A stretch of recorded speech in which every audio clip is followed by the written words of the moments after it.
So last time we started this problem on Moore's circle, and I wanted to pick up on that. We started with the verbiage. We had a sigma x, a sigma y, a sigma z, and we said that we could go ahead and do this 3D state, but the sigma z had to either be 0, which we've done in many cases, or it had to be principal. So it's assumed that sigma z is principal, and another reason for assuming that would be that there is no tau xz or tau yz or something like that. If I were to put this into a graphical form and draw the element, I would have something that looks like this. And I'll go ahead and take this as the y direction, this as the z direction, and take this as the x direction. And I'm only going to put the stresses that you see. The other ones on the back side would be there for it to be in equilibrium, but it would get kind of cluttered if I tried to put them there. So in the x face we have minus 12, so let me put 12 in compression. So there's 12 ksi on the x face, and likewise there'd be one on the back here, but I won't draw it. Then on the y face we have 12 in tension, so I've got 12 ksi, we've got that one there. On the z face we have minus 15, so let me put that in compression, and I'll say that's 15 ksi. And then we need the shear stresses on the x face in the y direction, and it would then also have one on the x in the y direction is there. Here is on the y in the x direction, and either one of those would have to be the 5 ksi. So we saw that graphically last time, but I wanted to reproduce that from the verbiage. And then I would like to go ahead and draw Moore's circle for this thing. So I'll give myself plenty of room here and see if I can draw Moore's circle. Again, if you're reading along in your textbook for the Moore's circle portion, decide that either you're going to follow your textbook exclusively or you're going to follow me exclusively. Don't try and mix and match the methods because we do them differently. You'll get to the same answer if you do one way or the other way, but if you mix them up, you're going to have problems. So here's sigma in ksi, here is tau in ksi, and this is one of the big differences you'll see in the book. They put their positive tau the other way, and then they deal with the rotations differently. So on the x face, and I think last time I probably made this a little simpler. I took it to something that we had maybe seen before, looking at the x and the y. On the x face we had what, 12? And on the y, that was in compression. On the y we had 12 in tension. And then we had this shear here. That was what, 5? And then we still had this z. Let's not forget about that. Okay, so these are all valid ways to represent this with the verbiage or with this 3D element or even with the two-dimensional element, as long as I then echo what sigma z is. Well, I like this because I'm used to going from this to Moore's circle. So let's make that happen. In the x I have minus 12. So here is, let's see. So we could say, I guess we go 2, 4, 6, 8, 10, 12. So then we'll say this is minus 12. And so x is minus 12. That takes care of that. And then the shear stress is going to rotate that which way? Counterclockwise. So how do I plot counterclockwise?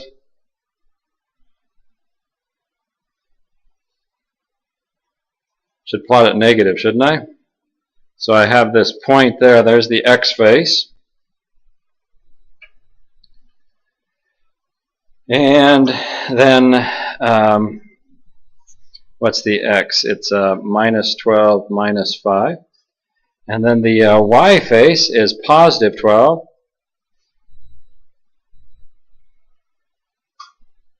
So there is positive 12.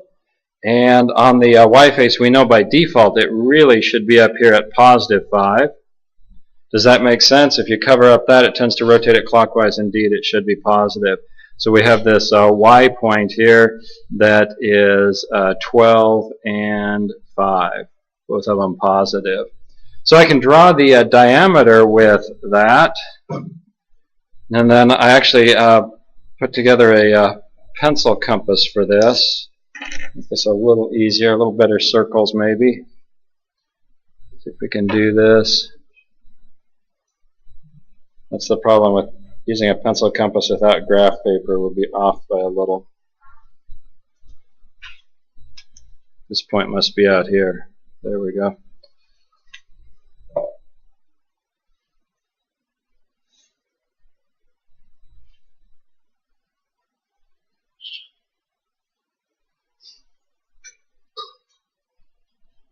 There we go. So finally we have a circle that's not completely egg-shaped. So this is the xy, isn't it? Okay. And we know that the center of that is going to be 12 plus a minus 12 divided by 2, which gives us 0. If I look at this then as a triangle that is going from, maybe looking at what we have over here, I have this point at 0. I have this point at 12, so we know the difference in there is 12. This is 5, so our radius would be the square root of 12 squared plus 5 squared is classic 5, 12, 13, right? So 13 KSI is our radius. So I could then talk about this point here, which is 0 plus 13. And this point here, which is going to be 0 minus 13. Now, I haven't talked about this z. I better come back and put this z on there. And I can plot the z here at minus 15. So there's our z at minus 15. And I know it's on this horizontal axis because it has to be principal, right?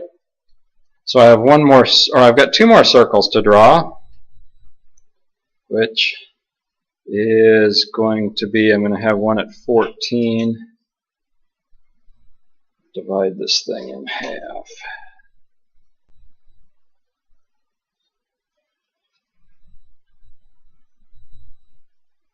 Yeah. So I've got this circle here.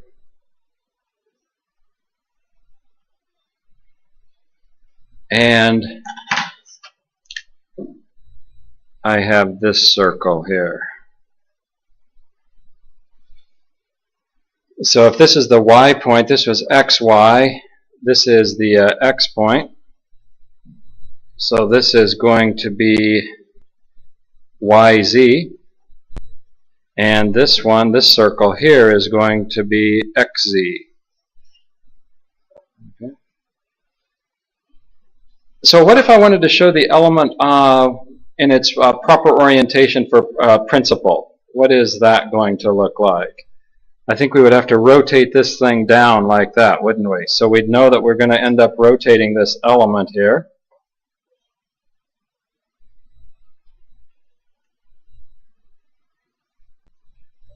And how far would we have to rotate that element? Should be half of this angle here, right? If I call that alpha, what's alpha turn out to be? The arctangent of the opposite side, which is 5, divided by the adjacent, which is 12. What's that, 22 degrees? 22.6. So if I divide that by 2, we get 11.3 degrees. So I've got 11.3 degrees there. That's what that is.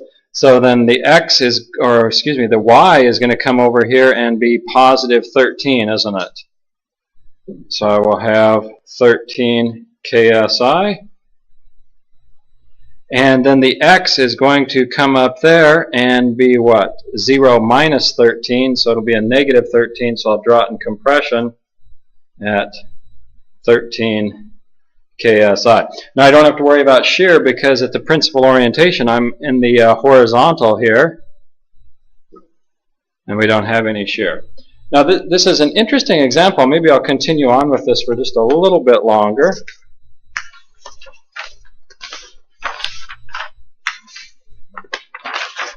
And look at the maximum shear orientation.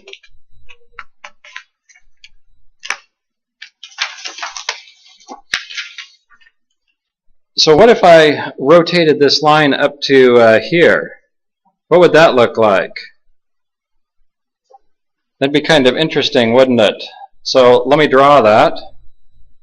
I'm going to rotate the element like this. And how far does the element have to be rotated to get there? 45 minus 11.3 degrees, right? Okay. That's how far you're going to have to rotate that thing. And now y becomes up there, what's the normal stress at that point? Yeah, 0. So there's the x face, there's the y face. I have no normal stress on the y. X goes down here. I have no normal stress on the x. All I have is shear. And that shear on this is going to be what? On the y face, I rotated it up here. So the y would be positive, wouldn't it? So that's going to be like that. The x got rotated down here, so the x is negative.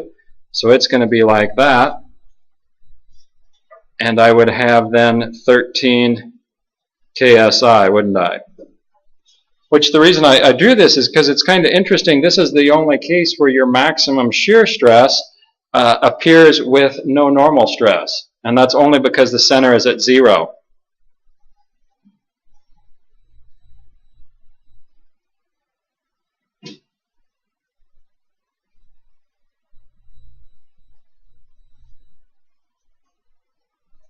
Okay. No normal stress because the center is at 0. So that's kind of interesting. Now the last thing that I would like to ask you on this is the absolute maximum. Find absolute maximum shear stress. So what are the answers possibly on that? I mean, one answer might be 13 KSI, right? That's a possibility.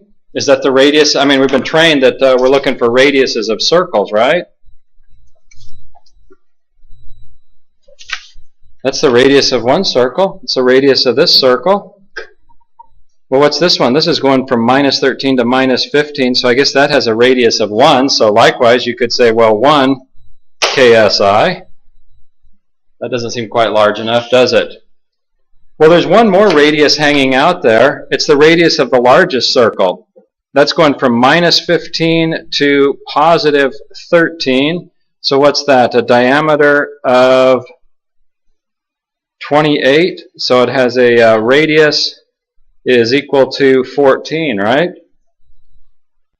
So our other possibility is 14 KSI. That's the radius of the 3 circles.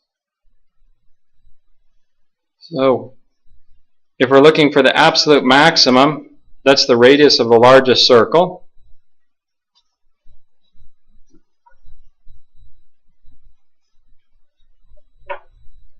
So our answer would be 14 KSI. So when they talk about maybe the shear stress in the XY plane, you might come back and answer this. But when they ask for the absolute maximum shear stress, anytime you hear that phrase absolute maximum, you're looking for 3 circles and you're looking for the radius of the largest circle. Sometimes it's a bit of a mute issue because you end up drawing the circle and it might look something like this, and you find out that sigma z is 0, in which case the other circles fit inside it, right? And the first circle that you drew was the largest circle. That wasn't so in our case here, where we drew this first circle here centered at 0, and then ended up adding this one here and having to have a circle that encompassed those. So whenever they ask for the absolute maximum shear stress, always think the radius of the largest circle. Questions with that? Well, I think that pretty well finishes up Moore's circle, so I'd like to move on to the next thing, which is thin-walled pressure vessels. And before long, we'll be back at Moore's circle, so don't think that this is something that's going to go away. We're going to use this to help us talk about pressure vessels. We're also going to come back and talk about this a lot when we go to stress and strain relationships or Hooke's law. But with pressure vessels, you have something that's containing a fluid under pressure. Okay. The notion that it's a thin-walled, usually when we talk about a thin-walled pressure vessel, is that the radius is equal to or larger than 10 times the thickness. So that's the radius of the pressure vessel. This is the thickness of the wall. And people say, well, is that the inside radius or the outside radius? If it makes much of a difference, then it's probably not a thin-walled tank. Tanks like your propane tank or your air compressor tank, those are definitely thin-walled pressure vessels. If you start looking at a scuba tank, particularly an aluminum scuba tank, it can have a pretty thick wall, and that starts to get to the limit on thin-walled pressure vessels. The mechanicals will go on and talk about thick-walled pressure vessels, and you'll start to have some plastic yielding on the internal surfaces and things like that. We're not going to go that far. We're just going to look at this at first glance. But with this, I'd like to look first at spherical.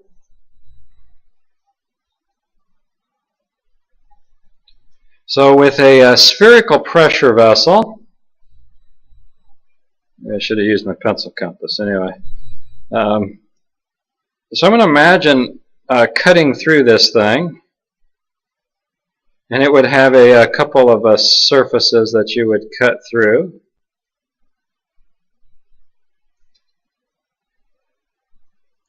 And I'm going to think about the pressure is going to be acting on this surface here, like this, trying to blow this thing apart, so to speak. There's the pressure.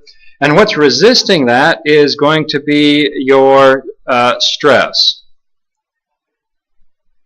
And we'll say that this is sigma x. Okay?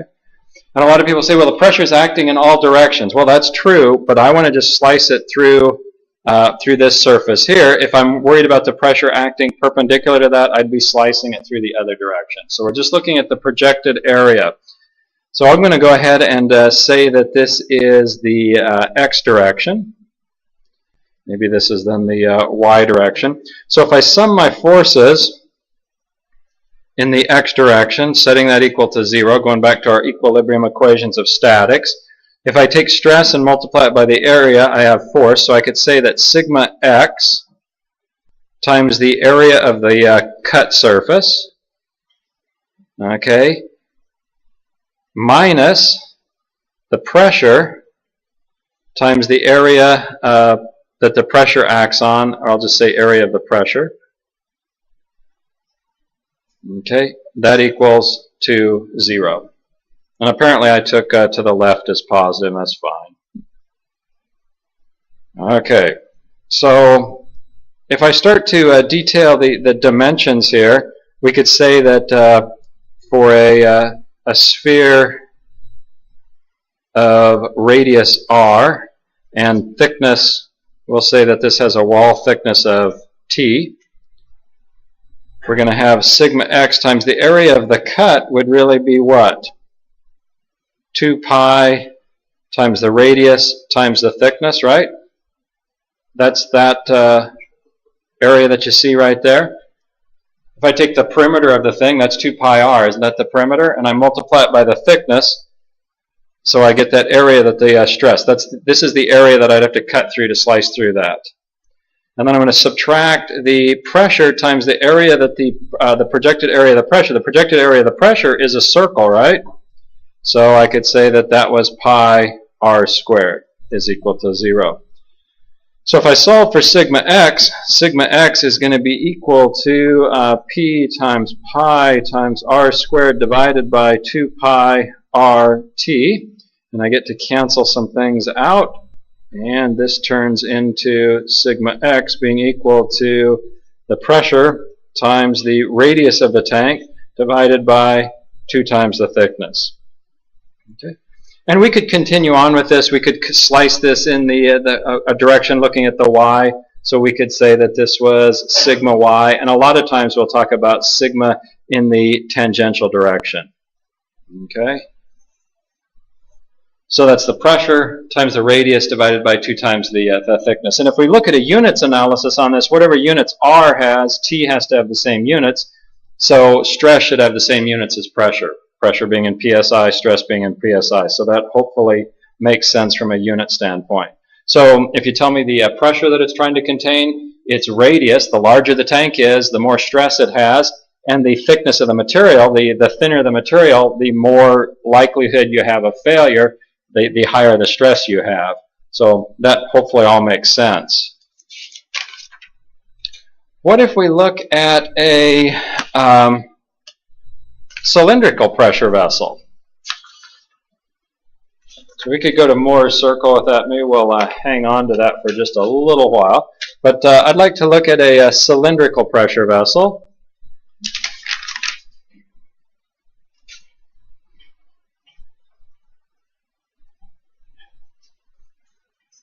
So I'll take this pressure vessel here that's circular, like this, and you could cap the ends a variety of different ways. You could weld a flat plate over them. That's probably not going to be the strongest. If you put some sort of a hemispherical end on it, then we'd be talking.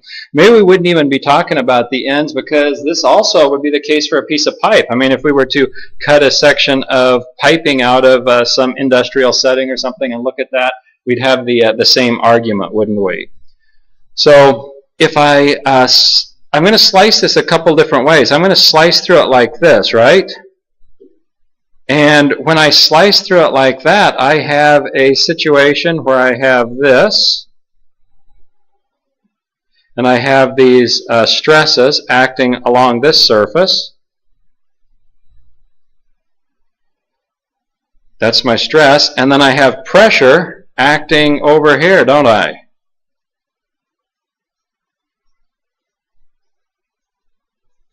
And have you seen something similar to that? That's the same as the spherical.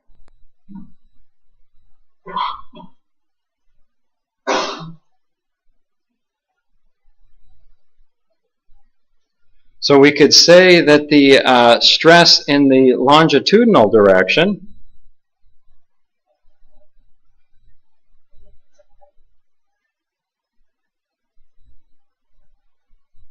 that's what's causing this thing to pull apart across something like that, would be equal to the pressure times the radius divided by 2 times the thickness. Okay? I mean, if we did hemispherical ends, we'd put the hemispherical ends right on there, wouldn't we? So you would get exactly the same thing. Now what I'd like to do is I'd like to look at the hoop direction, or the transverse.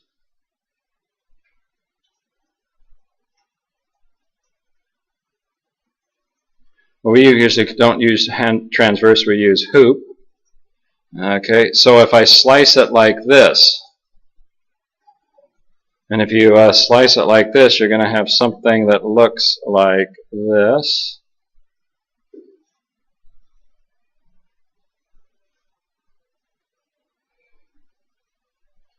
Where we have the stresses here. We'll call those sigma h. And we have the pressure acting here. We'll call that the pressure. And if I go through analyzing the forces, the sum of the forces is equal to 0. I get the hoop stress, sigma h, times 2 times the thickness, times t, times maybe the length of this thing. I could say that we have some length L, okay, where this has some length, and where this thickness here is given as T. Okay, so that's the stress acting over that area, and then I have to subtract off the pressure acting over its area. What's that area going to be? 2 times r times the length. Is that true? I mean, this distance here, the diameter, the inside diameter, is equal to 2 times r. So if I take 2 times r and I multiply it by the length, that's the area there. we know this is equal to 0, so when I solve for the hoop stress here, I can say that that's equal to P times 2RL divided by 2TL. Luckily, the L's cancel.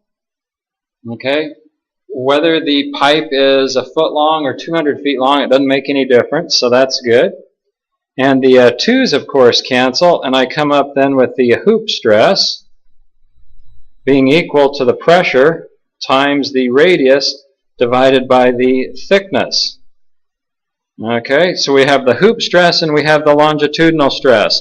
And we notice that the hoop stress is equal to 2 times the longitudinal stress. So for all things being equal, if we're looking at a cylindrical pressure vessel, where do we expect it to fail? Do we expect it to fail like this, or do we expect it to fail like that? It's going to fail that direction a lot faster. Okay, and if this this hoop terminology throws you, if you think of old barrels, who was it in old times that made barrels? I guess you still call them that nowadays, but they don't make as many of these barrels. They had wood staves, right? And they had these steel rings around them, these steel hoops that held them together. So you can think of it that way. And if you were to try and pressurize this, these steel hoops might break. So you could think of that as a hoop stress. Who was it that used to make barrels? Barrel maker back there? No? Cooper? It's a cooper, is a person that makes barrels. So it's much more likely, twice more likely to fail in this direction than to fail in that direction. So when we're out launching our rockets and you want one of your 2-liter bottles to explode, so you have the 2-liter bottle like this, and you want it to explode, which way should you scratch it? Should you scratch it like that? Put a stress concentration in there?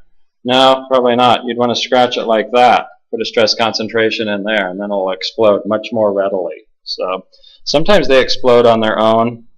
So had a bad situation where I had I think about a 3rd grader, and was going to just make his rocket go a little more. So I turned up the pressure just a little bit more, and it turned into confetti on the launch pad. And he didn't think that was quite as amusing as I did. But anyway, So when you bring your rockets out there, they might not go home. Anyway, so we've got some values for a spherical tank. We've got some values for a cylindrical tank. The longitudinal stress in a cylindrical tank is exactly the same as a spherical tank. That makes sense when you sit down and think about it. We'll look at the stresses on the inside of the tank and the outside of the tank using Moore's circle when we get together next time. Take care till then.